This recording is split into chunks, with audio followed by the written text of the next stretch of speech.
कश्मीर में सरकारी medical college के पास राजौरी के घने आबादी वाले इलाके में टिफिन बॉक्स में आईईडी का पता चलने पर बम डिस्पोजल टीम ने मौके पर पहुंचकर उसको डिफ्यूज कर दिया। बता दें कि पाकिस्तान की हिमायत करने वाले आतंकवादियों की जानिब से कश्मीर के सरहदी इलाकों में इंसानी जानों को नुकसान पहुंचाने की कोशिश नाकाम कर दी गई। फौज की बम डिस्पोजल टीम ने मौके पर पहुंचकर टिफिन बॉक्स में रखे आईईडी को खत्म कर दिया। इस घटना से जिला कस्बे में दहशत फैल गई। 2 जनवरी जहां एक घर में आईईडी विस्फोट में 2 बच्चों की मौत हो गई थी, इससे एक रात पहले इलाके में आतंकवादियों के टारगेटिंग हमले में 5 लोग मारे गए थे। जम्मू कश्मीर में कुछ नौजवानों और खवातीन के भीख मांगने का वीडियो सोशल मीडिया पर वायरल हो रहा है। इस वीडियो की कड़े अल्फाजों में जमात अहले सुन्नत के रुकन हाफिज अब्दुल मजीद मदनी ने सख्त मजम्मत की है। पिछले कुछ दिनों से बाहरी रियासतों में जम्मू कश्मीर के कुछ नौजवान मर्द और खवातीन के भीख मांगने का वीडियो वायरल हो रहा है, जिनमें जम्मू कश्मीर को बदनाम किया जा रहा है। इसी वजह से आज जमात अहले सुन्नत के रुकन हाफिज अब्दुल मजीद मदनी ने ऐसे अनासिरों की सख्त अल्फाज में मजम्मत की है, जो बिल्कुल तंदुरुस्त होने के बावजूद ऐसा घटिया काम कर रहे हैं।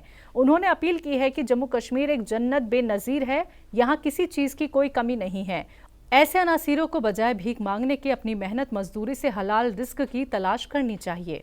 जम्मू कश्मीर रियासत के बाशिंदा अक्सर मरफ़ाल, खुशहाल और अच्छी ज़िंदगी गुजारने वाले हैं। ये काफ़ी अरसे से ये चीज़ है कि सर्दियों के अंदर जो है लोग चले जाते हैं बिला वजह। जो खाने पीने वाले लोग हैं, हट्टे कट्टे हैं, बिल्कुल सेहतो शिफा अल्लाह ने दी है, वो जा कर के भीख मांगते हैं और जिससे पूरे जम्मू कश्मीर के लोग बदनाम होते हैं। सिर्फ जो माजूर, मजबूर, बेसहारा, अपाहिज, लंगड़े या खाना मदोश किस्म के लोग हैं, उनको मजबूरी में अगर ये काम किया जाए तो उनके लिए जो है समाज के लोग यहाँ पर भी और हर शहर में जो है ये ताउन करने के लिए तैयार हैं।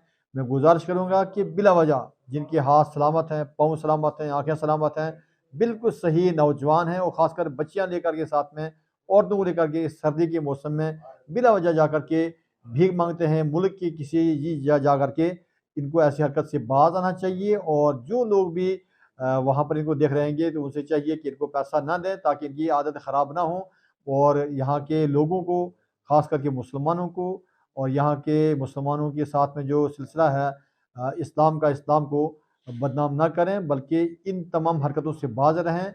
बिल्कुल बिला किसी वजह के जाकर के भीख मांगना छोड़ दें, घरों पर रहें, मेहनत और मजदूरी करें, तजारत करें। आपके पास यहाँ पर बड़ी ज़मीन वसी है, इस पर जो आप काम कर सकते हैं। कश्मीर के आंगनबाड़ी वर्कर्स ने अपने साथ इंसाफ की मांगों को लेकर सड़क पर धरना प्रदर्शन किया हुकूमत के खिलाफ।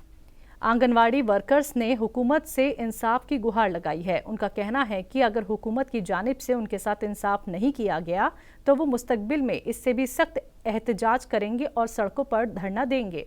मेरा यह कहना, हमारे 1 महीने से धरने लगे हुए हैं पुंछ में, जम्मू में भी है, कश्मीर में भी है, सब हर जगह है। तो हम ये कहते हैं कि हमारी बहनों को 60 साल में रिटायर कर रहे हैं। अब रिटायर उनको कर रहे हैं, हम कहते हैं उनको मरना करना कुछ, उनको पेंशन दी जाए, उनको रिटायरमेंट दी जाए। हर डिपार्टमेंट में जब कोई रिटायर होता है तो वो 40 लाख, 20 लाख, 25 लाख लेके जाता है। तो हमारी बहनों को 5 लाख रुपया दे के भी ये राजी नहीं है।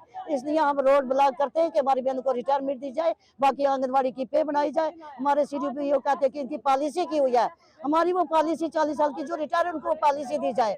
बाकी माँ बहनें जो वो 47 में हम सुन रहे थे कि औरतों को जिंदा गाड़ देते थे, आज वही लाडली बेटी बना के उसका भी नाम चेंज किया, आंगनबाड़ी का नाम भी चेंज किया। तो हम रोड पे लाए हैं। हम LG सरकार को ये कहना चाहेंगे कि आप हमें खत्म ही कर दो, चूहों की दवाई दे दो हमें, हम वो खा के मर जाए, आप ही शांति से रहो, हमें भी शांति से रहने दो। अफसोस की बात है सरकार पे, हमें इस पे बड़ा प्राउड था कि ये बेटी को कुछ दे के भेजेंगे, लेकिन उन्होंने थूक के डाल दिया, हमें बाहर निकाल दिया। 2004 से 2022 तक हो गया हमें लड़ते हुए, हमें कुछ भी नहीं दे रहे हैं। हमें ये धमकाया जा रहा है, काम करो, हेल्थ का काम करो, एजुकेशन का करो, बैक टू विलेज करो, सेंसस ड्यूटी करो, और सिर्फ काम ही काम चलाओ। सर हमारे भी तो बच्चे हैं, हम भी तो बेटियों वाली हैं, हमें भी तो कल बेटियों की शादी करनी है।